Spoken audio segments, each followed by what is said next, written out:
Hello WhatsApp, কী অবস্থা সবার? আশা করি সবার অবস্থা অনেক ভালো, আমার অবস্থা অনেক ভালো। তো কী আর বলবো, মানুষ যখন পরিস্থিতির শিকার হয় আসলে মানুষের সঙ্গে কিন্তু এরকম কিছু ঘটনা ঘটে। দেখো, আমরা সব সময় মনে করো অনলাইনে পড়ে থাকি, দোকানদার মানুষ কী করবো, কোনো কাজ কাম নেই, সবসময় অনলাইনে স্লাইড করতেই থাকে, মানে কাজ কাম শেষ হয়ে গেলে শুধু ভিডিও দেখতেই থাকি যে কী হচ্ছে দেশের খবরাখবর, সবসময় দেশের মধ্যে কী পরিস্থিতি চলছে ওই দেখি, সোশ্যাল মিডিয়ার মাধ্যমে আমরা দেখি।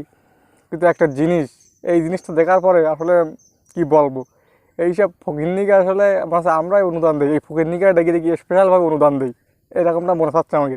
কেন বলি শোনো, একটা জিনিস, একটা তোমার একটা ছবি দেখায়, এই ছবিটা দেখার পরে রিয়াকশানটা দিই আমি, ছবিটাকে দেখো, এই ছবিটা দেখো, এই ছবিটা বাবার এই মানে একশায় মানে 1-1.5 ব্লগ আর কড়া মনে করো এই টিকটক। আমি বুঝলাম না এই টিকটক মানানি এই টিকটক মানান প্রতিকার জন্যই এই বন্যারা বেশি করে আসে, পানি বেশি করে আসে আমাদের দিকে। আমি যেটা বুঝদিস, এই কি যারা এবার ভাইরাল হওয়ার জন্য এত কিছু করা লাগবে, আরে বাবা তাকে আজ কি ওই জায়গায় তাকে ত্রাণ দিচ্ছে, মনে হচ্ছে ওখানে সব গরিব, ওখানে আর্থিক অবস্থা কারোর মধ্যে ভালো নেই।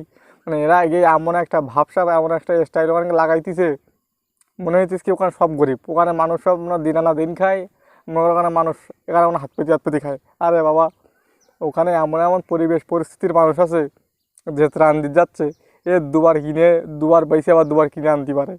এইরকম মানুষ, এরকম ব্যক্তিত্ব মানুষ ওখানে আছে, এরকম অবস্থাশালী মানে অবস্থা ভালো আর কি, এরকম মানুষ আছে। আজকে তাকে সাহায্য করতে যাচ্ছি, যা সমস্যা নেই।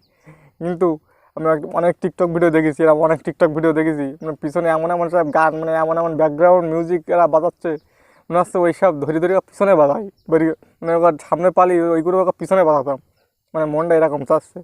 আরে ভাই, তারা পরিস্থিতির শিকার, তাকে তো সাহায্য করতেছিস কর, আর একের পর এক ভিডিও, মানে ভাইরাল হওয়ার মানে মূল টপিক যেন মনে করা এইটাই, যে ভাইরাল হওয়ার এই একটাই সময় এসে বন্যার সময় যাব, টাকা পয়সা কিছু হলো এ করবো, কালেকশন করবো, যাই 5-10 হাজার হয়, বা পিকনিক পানা করে আসলাম আর যাই আমার দান মান করে ভিডিও টিডিও বানালাম, ভাইরাল হয়ে গেলাম। এরকম একটা ভাইরাল হওয়ার টপিক, মূল টপিক মনে করে ওই বন্যা। এরাই মনে মনে মানে এরাই আমার যে মনে হয়, এরাই মনে মনে ভাবে যে পানি কখন লাগবে, দুর্যোগ কখন আসবে দেশের মধ্যে, আসলে আমরা ধাবাই পড়বো, ব্যাস লাইন মনে একটা ভাইরাল হয়ে যাবো, নাম টাম কামাই নেবো, এটা ভাবসাব লাগাই রে ভাই। কেন ভাই, এটা এই ফকিরনি মানে ফকিরনি ভাব নেই, কী লাভ, আমরা তো বুঝি না। এইসব ভণ্ডামি বাদ দে ভাই। যদি মানুষের সেবা করা অবশ্যই ভালো, আমি বলবো না মানুষের পাশে দাঁড়াই না খারাপ কাজ, অবশ্যই মানুষের পাশে দাঁড়াই না, এটা অনেক বড় বড় মানবিক কাজ, এক কথা বড় একটা মানবিক কাজ, এটা অনেক ভালো, এটা সবেরও কাজ। তোরা এবার তাই ফকিরনির পরিচয় দিস না, এইসব কাজকাম করে ফকিরনির পরিচয় দিস না, এমন কোনো কাজকাম করিস না তার মধ্যে মনে হয় তো একটা বড় ফকির। তো কী আর বলবো, আমাদের এইসব অবস্থা আমি বলতাম না, কিন্তু অধৈর্য হয়ে গেছি বাড়া, কী করবো, অধৈর্য হয়ে গেছি এইগুলো হত্যাচারে, একেবারে বরবাদ হয়ে যাচ্ছি।